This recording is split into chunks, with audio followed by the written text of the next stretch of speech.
Welcome back to the Inside Athletic Training Podcast. On today's episode, we welcome in Kevin Rand, longtime Detroit Tigers athletic trainer who spent time with the Yankees and Florida Marlins over the course of his long and decorated Major League Baseball career. In this episode, Kevin looks back on his career, shares stories from the dugout, and gives his take on where athletic training is headed next. Enjoy the show. Kevin, welcome to the Inside Athletic Training Podcast. Very excited to have you on today to talk all things your legendary career within baseball as a PBATS member and in the athletic training community. Before we get started, let's hear a bit about your background for our listeners who aren't familiar with your career. Where'd you grow up? What were you into as a kid? And, how did you find your way to the profession of athletic training? Well, first and foremost, I grew up in Cape Elizabeth, Maine, a little small town just outside of Portland, where the Portland Headlight is. Those people who've been there, that's the town I grew up in. I was always in love with baseball. My dad was a baseball coach, and I had been brought up in that. Obviously as a youngster, I played myself. Couldn't hit, so I wasn't going to play a whole lot. And then later I went to Bowdoin College for my undergrad. And when I went to Bowdoin College, I met Stump Merrill. And Stump was a minor league manager in the New York Yankees organization at the time. And we became good friends. I also refereed basketball with him. And ultimately, he was the reason I wound up in professional baseball. He was working with, like I said, as a minor league manager with the Yankees, and they had the need for an athletic trainer at Fort Lauderdale in 1982, right after I graduated from college. And I had worked as a student athletic trainer during my time at Bowdoin under an NATA Hall of Famer, Mike Linkovich. And I've always said mentors are huge. And Mike was a tremendous mentor. Big Daddy, as we called him, was a tremendous mentor for me. And Stump assured me that I had the abilities to go and do that job, even though at that time I was uncertified. But there were a lot of people in the profession at that time uncertified. It wasn't as probably obviously that changed during my tenure, which was nice. Right. But that's how I got my start in professional baseball. I went to work in Fort Lauderdale with the Yankees in 1982. And Kevin, what was it like back then? So obviously we'll get into how much the profession has changed in your time and now even since you've been out of the game. What was it like, your first day with the Yankees? Talk about the staff, the sizes, maybe the space you had. What was kind of the landscape of athletic training in the early 80s when you got started with the Yankees? Well, when you were in the minor leagues, it was just you. You didn't have anyone else. It was just you. And you basically did whatever jobs they asked you to do in addition to athletic training. Yeah. But your job was still the same. It's the same. I loved working with the athletes. The biggest thing is you're trying to take athletes and make sure that they're able to perform every single day. And so that they can make the money that they deserve to make that type of thing and, do their job. So that's never changed. The dynamics was at that time, like I said, it was only you, and it was only you with that club. We didn't have strength and conditioning people. We did not have massage therapists. We did not have all those other specialties that you have today, which obviously the athletes are better taken care of today.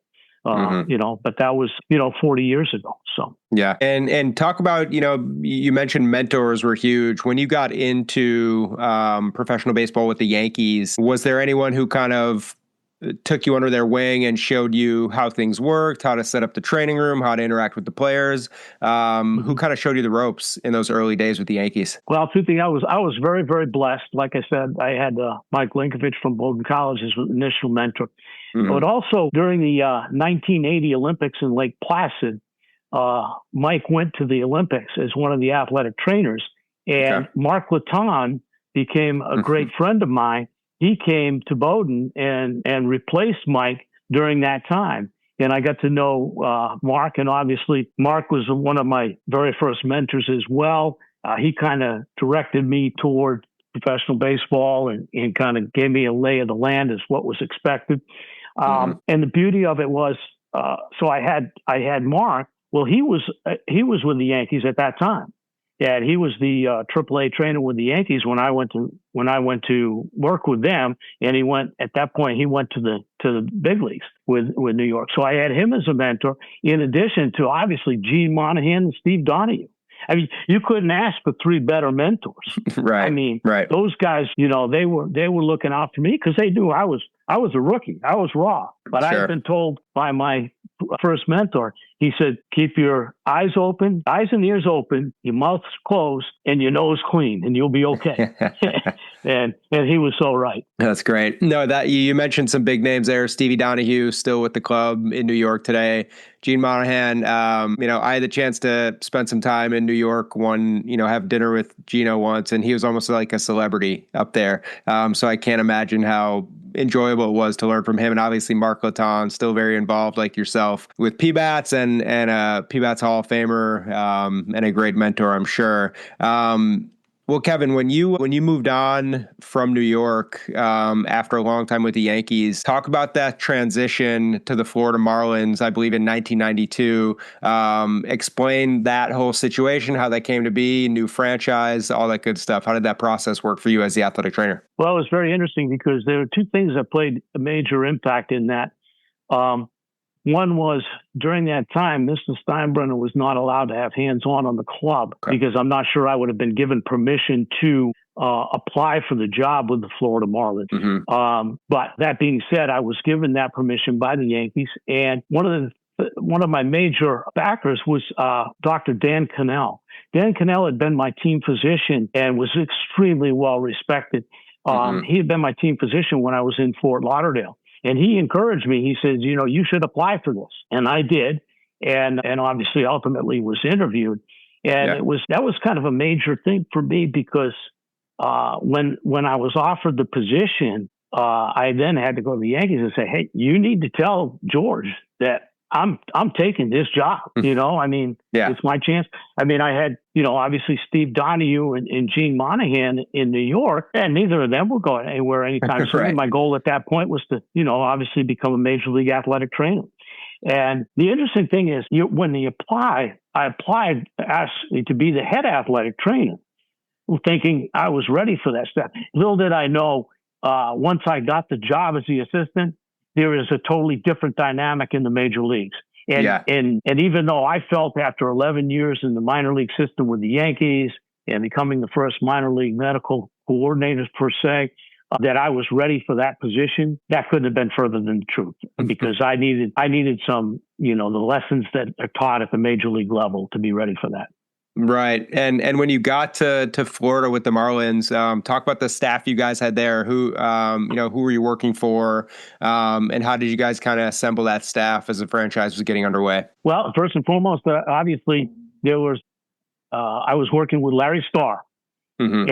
And Larry had, obviously an esteemed major league career, 30-year plus major league career. He had come from the Cincinnati Reds where they had won the World Series, in 75, 76. He was part of the Big Red Machine. Yeah. And he was a fantastic mentor. I mean, he took me under his wing.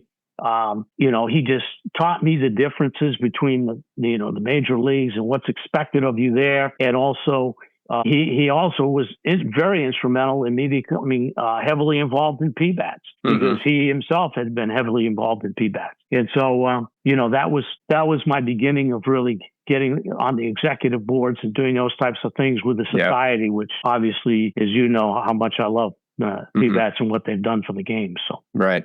And in the Marlins, I think you spent about a decade there.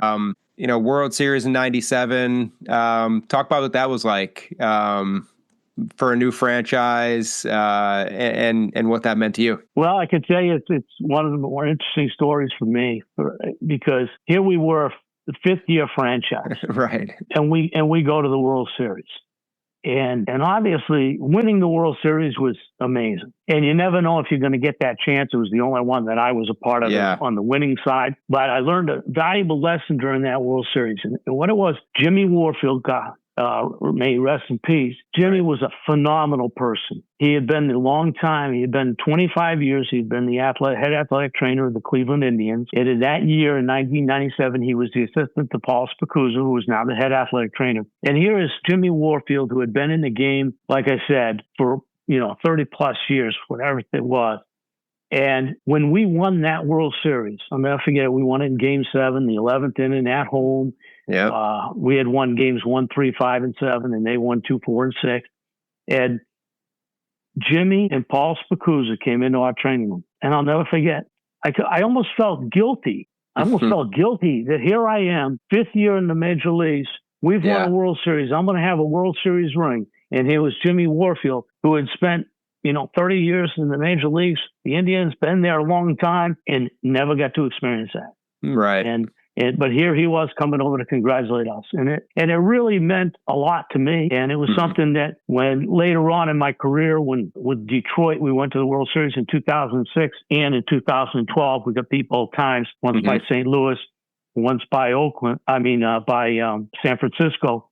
I made it a point to go over and congratulate those guys when they won. It made that big of an impact. Yeah, no, that's amazing. And obviously a legend in athletic training and PBATs, Jimmy Warfield. I want to talk a bit more about that 97 team. It's pretty legendary. 5 years into being a franchise to win the World Series. Charles Johnson, Bobby Bonilla, Craig Counsell, who's manager with the Cubs, Edgar Renteria, Moises Alou, so many big names in baseball in the 90s for myself growing up watching those teams. Any cool stories or favorite athletes to work with that team, or any, troubling or rehab cases you're very proud of? What did that season kind of mean to you and your athletic training staff? Well, I mean, obviously, there were some great stories along the way during that season. I mean, like you mentioned, Craig Counsell coming over when he came over from AAA from Colorado, and obviously was big in the World Series for us and throughout the season. Edgar Renteria, who got the game-winning hit to end it, he had done that numerous times as a rookie during the year. I mean, that wasn't the first time he came up in a big situation, came up big. We had some unique personalities, like you say, Bobby Bonilla, one of my favorites of all time. And Bo was just Bo. He was just fun to be around. It was a team that was really fun to be around. And competed hard. Of course, one of the biggest pieces that we added to our club was Dutch Dalton, may he rest in peace as well. But Dutch, we brought him over, and he was just an instrumental guy in the club. Just somebody who helped take charge. I remember, the fans would get on some of the players at times about thinking they weren't giving it all their effort, and he defended them, and he defended them in the press, and that ended any kind of questions about what type of effort was being put in.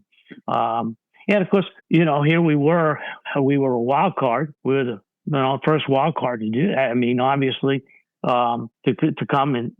I mean, I almost felt bad again when we played the San Francisco Giants in the first round, and it really wasn't fair to San Francisco because they had won 100 games, and yet they had to come play games 1 and 2 in Florida before going back to San Francisco and getting 3, 4, and 5. Well, nobody in their right mind thought that a wild card team was going to beat that team. The first 2 games. We did, both games close. And when we went there, I mean, San Francisco got 1 home game in that postseason. Yeah. And of course, that's tough. And that was one of my mentors, Mark Laton's team. There you go. Full but circle they got the one there. Game. Devon White hit a grand slam home run. It got real quiet there. And next thing you know, we're on a flight coming home, and we're going to the next round. Yeah, it's tough to win out there, as you know, but really cool to hear that, how much the opposing side of athletic trainers means to you guys. And that just showcases the brotherhood within PBATs, which is really awesome. And I've been very fortunate to kind of view from the outside for so many years now. Well, Kevin, when you finished up your time with the Marlins, obviously we talked about the World Series. What was it like moving on to the Tigers? Was it a difficult decision for you? And what kind of went into that decision to make that move in 2002? Well, first and foremost, what happened is when the Marlins were sold in 2001, at the end, actually right before the 2002 season. Larry Starr and I we went to spring training technically with the Florida Marlins that year, but we unpacked, we set up the training room, we got everything all set. And we knew that as soon as the transaction went down and Jeffrey Luria, who was kind of being forced to purchase the Marlins, took control, he was bringing in the people from Montreal. Right. And so we were going to be out of a job. Well, I went to Montreal for that season in 2002. And then at the end of that season, Omar Minaya, who was fantastic, when he told me, he gave me permission to put my name out there to all the other 29 teams. I'd be available. Although he welcomed me back to Montreal for the following season, but he understood it was a tough dynamic, going there for me and my family. My family was young at the time, and we wound up having our fourth child right before spring training with Detroit in 2003. And there were four. My wife had four. We had four sons under the age of 6 at the time. So it was going to be an interesting dynamic. But Dave Dombrowski had been the general manager of the Florida Marlins. He had left the year before to go take over Detroit. And at the end of that 2002 season, he reached out to me and asked me if I would be interested in coming over and replacing Russ Miller as their head athletic trainer in Detroit, because Russ was going to be retired. So that's how that all played out. And, of course, I jumped at the chance to be, obviously the head athletic trainer there, working with Dave, who I greatly respected, Dave and Al Avila, John Westhoff, people who I had worked with Florida, were very instrumental in my career. So, yeah. And at that time, Kevin, you mentioned earlier when you transitioned from New York to Florida, you weren't ready to be a head athletic trainer. You realized that then. When you were making the move to Detroit with over, nearly 20 years of experience in athletic training in pro baseball, did you feel ready at that time? Yes. Yes. In fact, I had felt ready when I interviewed for the Arizona Diamondbacks position in actually it was during the playoffs in 1997 when we flew to San Francisco to play Game 3. We had the media day, and I flew to Arizona and actually interviewed for that job. And I felt ready at that time. I was definitely ready to take on. And then so subsequently 5 years later, I was certainly felt ready. Right. And so I want to talk a little bit about 2003. So your first year with the Tigers, I think you guys won maybe 43 games or something like that. What was it like going to a club? So 43 and 119 losses. It's your first year as a head athletic trainer in the big leagues, limited success on the field. But did you feel like still in the background, you guys were building that foundation in the athletic training and sports medicine department and progressing forward, even though you almost lost 120 games that year? Yes, it's interesting you asked that, because the first decision I had to make when I went over to Detroit was Steve Carter had been the assistant trainer for Russ Miller, and then he approached me at the organization meeting. He said, "Hey, am I going to be with you?" And I said, "Absolutely." I said, "I need you because you know the players." Right. And even though I had the ability I could have brought anybody onto my staff. I looked at it and said, this guy is an outstanding athletic trainer, but he's done nothing to lose his position, number one. And I put myself in that position. Had that ever been, done to me, somebody hired in over. And I said, the other thing is I need him because he knows all these players and I don't. Yeah. And so initially I had, in my time to get to know them, he's going to be a vital piece for me. And he was. And we hit it off, and we had a great relationship, obviously, until he retired after the 2013 season. And we worked together extremely well. But you asked about that season. I wasn't used to losing that much. Right. I think it was the second most losses in Major League Baseball history at the time, and you had just come off Yankees and then Florida winning World Series. Well, how did you handle that as an athletic trainer, like sitting in the dugout and maybe first half of the season you're out of it and you're trending toward this huge loss season? How did you handle that mentally, showing up every day? Well, the thing is, you're still doing the same job. Right. You're taking the players, you're trying to get the most out of them, you're trying to get them. Your goal is to have all your players able to play that night. And so that didn't change. The dynamic working with the players, working with Steve. In fact, what was hard was we had to play a perfect game. And we might play a perfect game. It might set up that everything went right. The starting pitching, the hitting, the relief pitch, and we could still get beat. Because the other teams were just that much better than we were. And I felt extremely bad for Alan Trammell, the manager. He was phenomenal to work with. And Tram made it so easy for us to do our jobs and to work and supported us at every turn. But I looked at Steve, latter part of the season, we looked at each other and we go, you know what? If we can have this much fun losing 119 games, which at that time we hadn't lost it yet, but that's what we lost. I said, if we can have this much fun doing it, imagine how much fun we're going to have when we have success. Right. And it was true. I mean, we enjoyed it. I mean, I enjoyed working with Steve. We enjoyed working with the players. The players were giving it everything they had.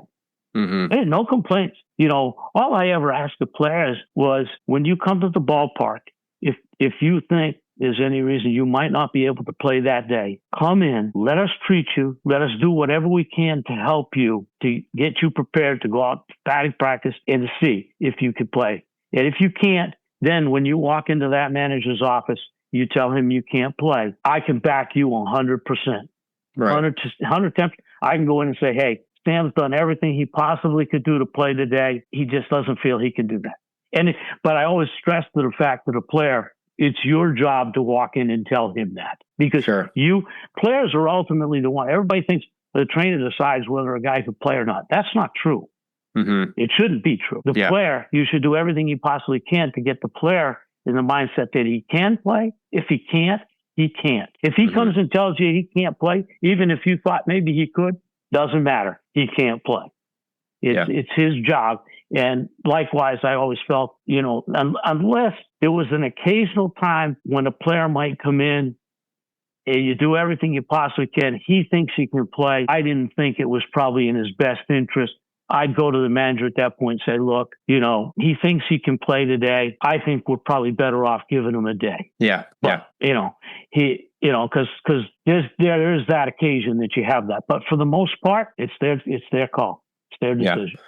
And you talk about the manager. So after 2003, Jim Leyland was hired in Detroit, if I'm correct there, and you worked with him in Florida. How important was that for you to kind of get a familiar face in there who you trusted and who you have worked with in the past? Well, it was huge. I mean, I was blessed to work with Tram. I was blessed to work with some great managers. I was blessed to work with Tram for those 3 years, 2003, 4, and 5. And then Jim was brought on for 2006. And I can't tell you, Skip he was fantastic to work for. I mean, there were days that at times he could be a tough guy to work for, just like Dave Dombrowski. Dave was instrumental in me coming to Detroit, and we had been together with Florida. Dave's fantastic to work with. Every detail, he's on top of everything, every single detail. He could be demanding and tough at times, but he just strived for excellence, and that's all we all want to be. And so he was great to work with. When he brought Jim on, of course, I knew how good of a manager Leyland was. I've been with him. Yeah. And even though it was only 2 years in Florida, because he was there in 97 and then 98, then he left to take Colorado's job. But we were together in Detroit then, until after 2013. I mean, I got to work with him for 10 years, and he was just fantastic. Yeah. And you guys had such a quick turnaround there. You mentioned 2003. We talked about the losses there. 2006, you're in the World Series. A couple of years later, really cool team, some young guys like Justin Verlander at the time, but then, Sean Casey, Curtis Granderson, Dimitri Young, so many big names back in the early 2000s. Talk about that team. Compare it to, when you first got to the World Series with the Marlins. Did you see similarities as the athletic trainer and how the guys came to work and took care of their bodies? Did you have similarities between those two World Series clubs that you thought? Yeah. I mean, obviously their dedication to each other. I think that's what a lot of people don't understand that. It's what the dynamics within the clubhouse. I mean, you have guys that are like I said, born leaders that come in, and that's kind of how it was in that year. And we had talent, but we weren't expected to win. Right. And sometimes when you're not expected, that's times that a lot of special things can happen. We had Kenny Rogers. Kenny was fantastic. He was a phenomenal guy to have on your club. Obviously you mentioned about bringing in, Sean Casey. Sean Casey's the mayor. Everybody loves Sean Casey. Right. I mean, Sean Casey, had some of the greatest moments I've ever seen. And Sean suffered a calf injury in our series against Oakland to win the American League, and I thought there was no way he was going to be able to play in the World Series, but he battled through it. He worked hard, and he became our best hitter in the World Series. Yeah, those types of guys are special. I mean, like you mentioned, a Curtis Granderson, great player, but a great person. Just that type. Placido Polanco. Placido was he probably provided one of the special moments for me in baseball because he had gotten hurt in August in the series in Boston. He had dove trying to make a catch, and he had hurt his left shoulder. And it was going to be a 4 to 6 week injury. Well, that was going to put us right on the cusp of the postseason. And he worked extremely hard with my staff and myself. Like I always said, and at that time I had added Doug Teeter to my staff, who had been minor league rehab coordinator down in Lakeland. And he worked hard with him. He worked hard with Steve Carter. He did everything I asked. And we're coming to the end of the season, and we're going to play a series in Kansas City. And his shoulder was pretty close, but it needed just a little bit to get over. And the media was coming to him every single day. And people don't understand how difficult that can be, and asking him how his shoulder was. How are you doing? And finally, he almost exploded right before we're headed to Kansas City for the last road trip. And he goes, "I'm done for the year." and my general manager came in as we're getting on a plane, and he goes, "You're telling me you thought he might be able to play in the postseason?" I said, "I think he can." And I said, "But he's frustrated. They're asking him all the time how he's doing." Yeah. And I went to Paulie and I said, "Look, Paulie, refer him to me. Just say, ask Kevin, and Kevin will tell you, where I'm at physically," type of thing. And lo and behold, he went into Kansas City. He performed well right before the postseason. He goes into the postseason. He keeps getting better. Playing. And we went into the championship series against Oakland. Well, he winds up winning the most valuable player in that. I think he hit like 520 or something. And what was extremely proud is he got on that stage to accept his award with Chris Myers, and he shouted out to the training staff and thanked us for what we did. That's amazing. Yeah. Yeah, that's really cool. And I think, the athletic training profession is very selfless. You're serving others constantly. We looked at yesterday with the All-Star game, seeing Paul Buchheit, Eric Munson, the rest of the guys, Jeff Collins and Possum with the Dodgers running onto the field, getting that recognition. That's stuff that doesn't happen often outside of opening day or the All-Star game, or when someone shouts you guys out. So I think that's really cool. And that's an awesome story, and really shows how important you guys are to the players and to winning baseball games. I think that's an often unrecognized aspect of what you all do. So it's really cool to hear that story from you there. Well, Kevin, talk about kind of the development of your athletic training staff and you as a head athletic trainer all those years. You were in the seat as head athletic trainer for 15 years, I believe, up until taking on the director role, I think in 2017. Talk about how the staff grew, who you added, and how you developed as a professional during that time. Well, I think the biggest thing is obviously the staff's changed dramatically. Players, because they're early on players, when I first started in baseball as a young athletic trainer in the minor leagues and also in the major leagues, players really leaned on you as the athletic trainer because you were their guy.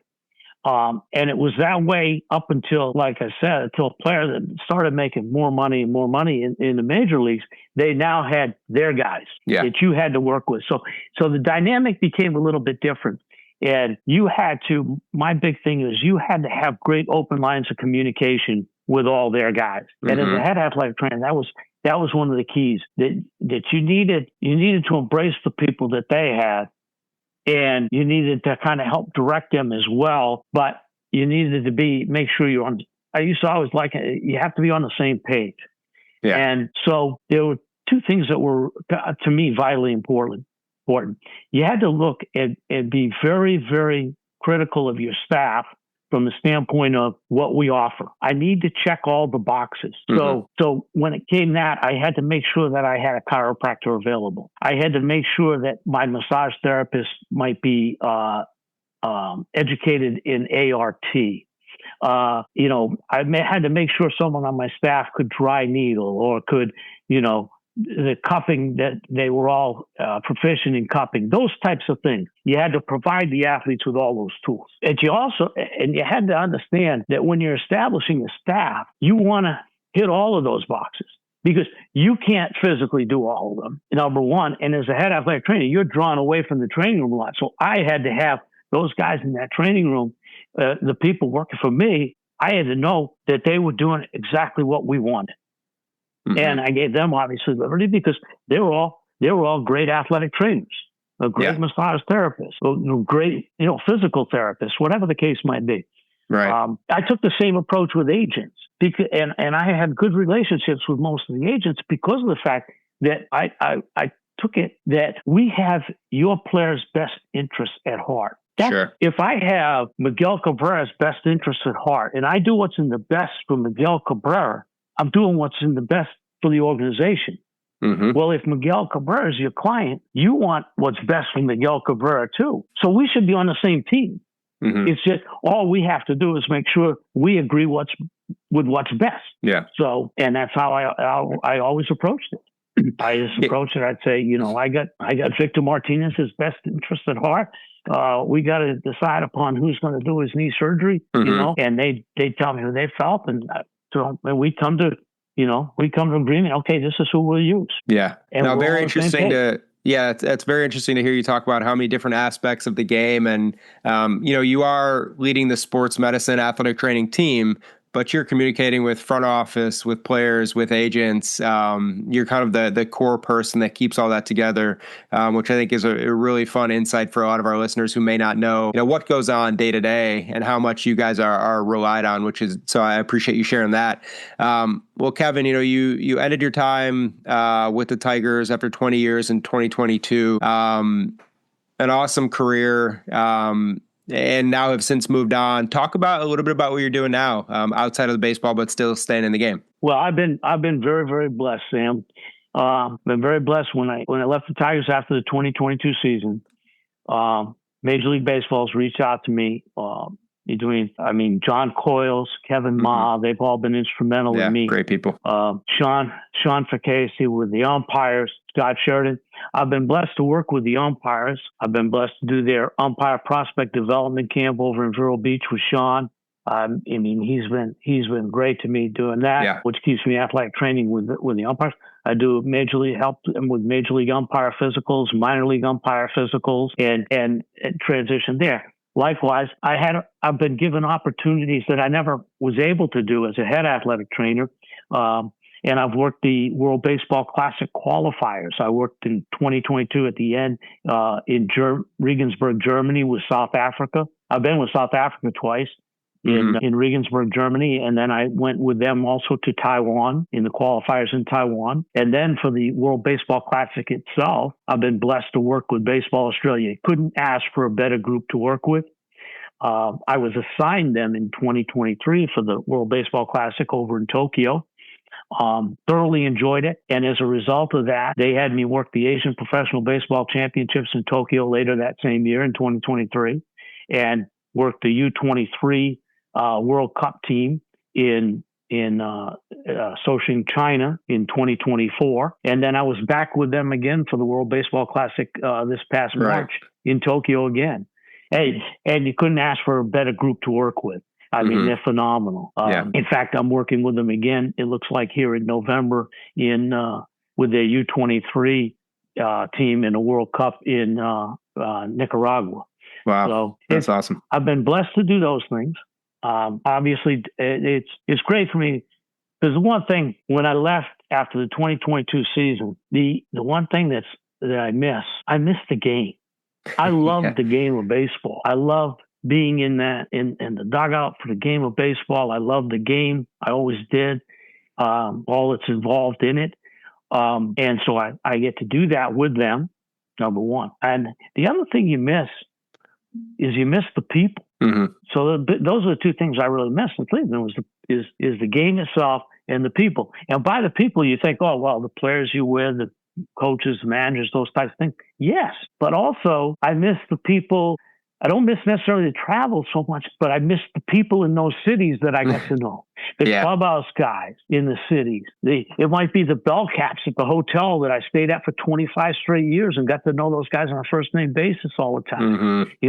Or the bat boys. I mean, it's just a great. Obviously it's an exciting job from that standpoint, and you get to meet a lot of very interesting people. Yeah, no, that's awesome. And I know that that's so important to PBATS members, is kind of that brotherhood, not only with the athletic trainers, but so many people, clubhouse folks, and everybody around the game is truly important and kind of makes it what it is. So cool to hear you echo that statement that many of our guests have shown as well. Well, Kevin, that's interesting. It's interesting you bring them up. Because one of the nice things doing those different tournaments now, when I did the one in Taiwan, 3 young minor league trainers there, and I get to interact with all those guys, right? And I get to experience working with them and hopefully helping them in their career.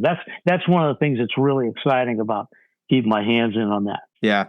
And Kevin, you talked about like mentorship and how important that is. And you've obviously been so involved. One of the first people I met when I started working with PBATS in the group over 15 years ago, which is crazy to think about now.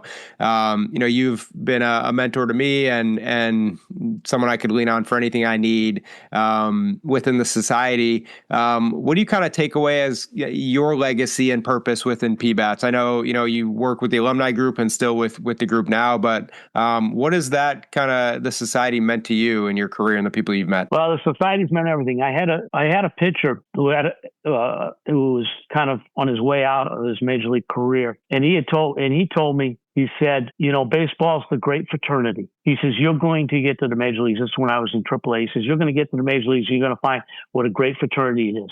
And he wasn't wrong.